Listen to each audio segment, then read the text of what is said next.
आज शादी की पहली रात यानी सुहाग रात थी हमारी। मैं और मेरे पति इसे यादगार बना देना चाहते थे, क्योंकि ये जीवन का एक ऐसा पल होता है जो आजीवन हमें हमारे रिश्तों की मजबूती को याद दिलाते हैं, जिसकी याद हमारे जहन में ऐसी बैठ जाती है कि इसे याद करके जीवन फिर से जीवंत हो जाता है। पर उस रात जब मैं और मेरे पति इस सुखद क्षण को महसूस करने जा रहे थे कि तभी कमरे में किसी के होने की आहट हुई, जिसे देखकर हमारे होश उड़ गए। और जब उन्होंने उनके वहाँ होने की वजह बताया तो हम सर्व से पानी पानी हो गए। मेरा नाम चंपा है। मैं एक पहाड़ी लड़की हूँ और एक गांव में रहती हूँ। हमारे पहाड़ों में हर कोई एक कबीले में रहता है। हमारा परिवार इसी कबीले में रहते हैं। हम साधारण लोग हैं। हमारी शादी भी इसी कबीले में होती है, पर मेरी शादी इन कबीले वालों से नहीं होकर एक शहर के लड़के से हो रही थी, जो यहाँ पहाड़ों पर काम करने आया था। पर मुझे देखते ही उसे मुझसे प्यार हो गया। हम शुरू में पुष्कर से छुप छुप कर मिलते थे, पर वो कहते हैं ना कि प्यार कभी छुपता नहीं है। बस हमारा प्यार भी हमारे लोगों से छुपा नहीं रह सका। पहले तो हमारे माँ बाबा इस रिश्ते के लिए तैयार नहीं हुए और ना ही हमारी जात बिरादरी तैयार हुई। पर मेरे बाबा के काफ़ी समझाने के बाद मेरे जात बिरादरी वाले तैयार हो गए। मैं बेहद खुश थी, क्योंकि अब मैं पुष्कर की धर्मपत्नी बनने जा रही थी। हम दोनों ने अपनी शादी की सुहागरात को एक यादगार पल बना देना चाहते थे। हमने काफ़ी सपने संजाए थे अपने सुहागरात के लिए, और पुष्कर भी काफ़ी उत्साहित था हमारे सुहागरात के लिए, क्योंकि उसने हमें आज तक छुआ तक नहीं था। हम भले ही प्यार करते थे, पर पुष्कर बहुत ही सभ्य लड़का था। वो उन लड़कों में से नहीं था जो अय्यास होते हैं, जो प्यार का झूठा वादा करके जिस्म की भूख मिटाकर हमेशा हमेशा के लिए छोड़कर चले जाते हैं, जिसे सिर्फ जिस्म से प्यार हो, जो भोली भाली लड़कियों को प्यार के जाल में फंसाकर धोखा देकर चले जाते हैं। ऐसा बिल्कुल भी नहीं था पुष्कर, बल्कि वो अच्छे घराने का सुसभ्य लड़का था, और यही बात मुझे उसमें अच्छी लगती थी, और इसलिए मैं उनकी धर्मपत्नी बनना चाहती थी।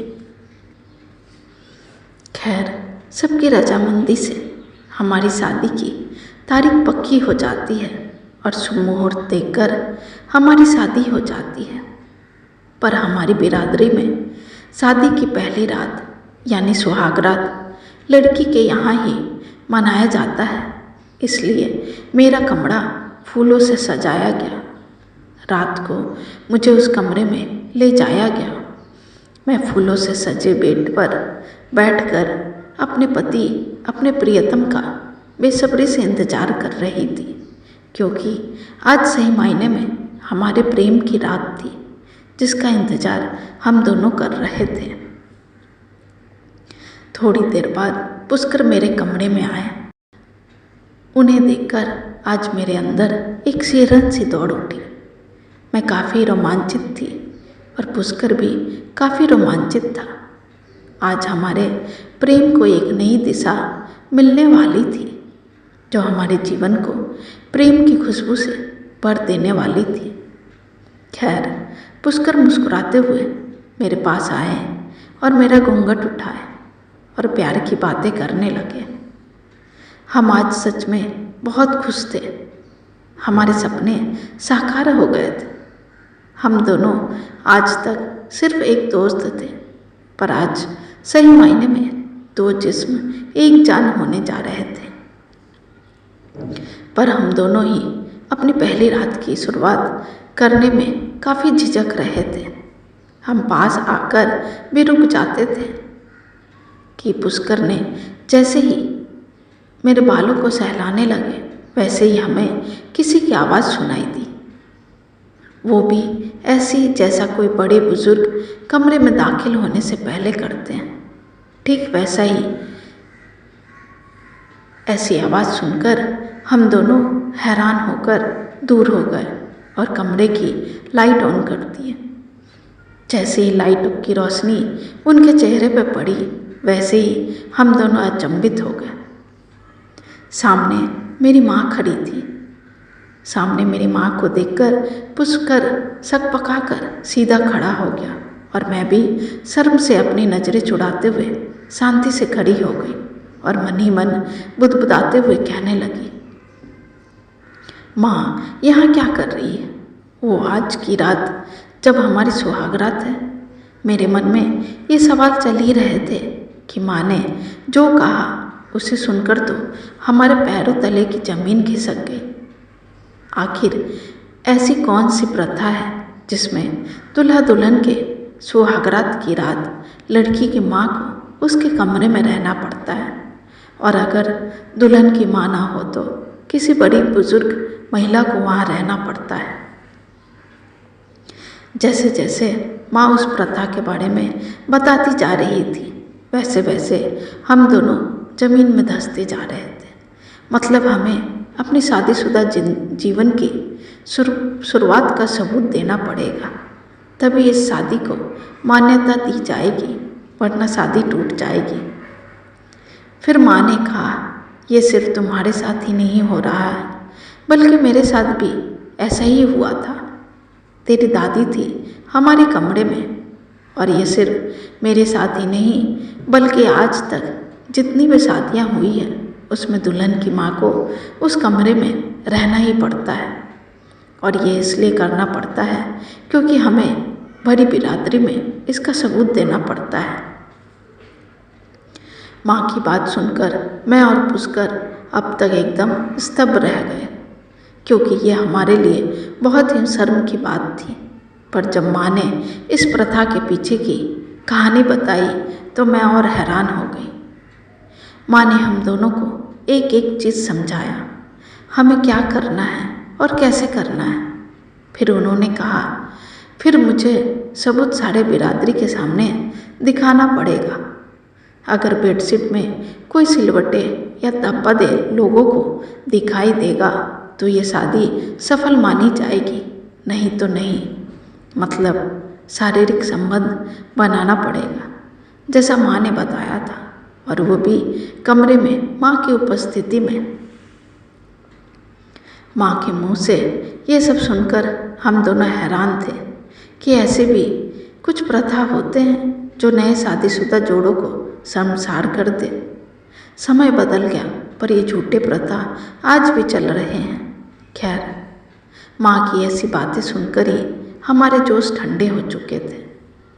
अब चाहकर भी न ही पुष्कर कुछ कर पाए और न ही मैं, और इस तरह हमारी सुहागरात अधूरी ही रह गई। सुबह जब आँख खुली तो माँ ने सबसे पहले उस बेडशीट को लपेटा और सारे बिरादरी के पास ले गई। सभी लोगों ने बड़े गौर से देखा, पर उन्हें उस बेडशीट में ऐसी कोई सी भी सिलवटे और धब्बा नहीं दिखाई दिया। जब माँ से पूछा गया तो उन्होंने सिर झुका लिया। फिर तो लोगों के सवालों से बड़ी निगाहें हम दोनों के ऊपर गिरने लगी। सरपंच माँ से पूछने लगे कि उन्होंने पूरा सच बताया था या नहीं। माँ ने हाँ में सिर हिलाया। माँ की हामी के बाद सरपंच हमारे रिश्ते को ख़त्म करने के लिए बोले, क्योंकि सुहागरात की रात हमारे बीच ऐसा कुछ नहीं हुआ जिससे लोगों को हमारे रिश्ते पर विश्वास हो। उन लोगों के अनुसार एक बार पति पत्नी का रिश्ता शारीरिक रूप से जुड़ गया तो वो कभी नहीं टूटता। खैर, समय की नजाकत को देखते हुए पुष्कर सरपंच जी से एक और मौका मांगते हैं और अपने पुरुषत्व दिखाने के लिए, और सरपंच जी एक मौका दे देते हैं, पर इस बार वहाँ माँ नहीं होती है। खैर, अगली सुबह जब माँ फिर से बेडशीट लेकर जाती है तो लोगों को यकीन हो जाता है कि यह शादी कभी नहीं टूटेगा और ना ही पुष्कर कभी चंपा को छोड़कर जाएगा। प्रिय दोस्तों, ये एक काल्पनिक कथा है। इसका वास्तविक जीवन से कोई लेना देना नहीं है, इसलिए इसे सिर्फ एक कहानी ही समझें।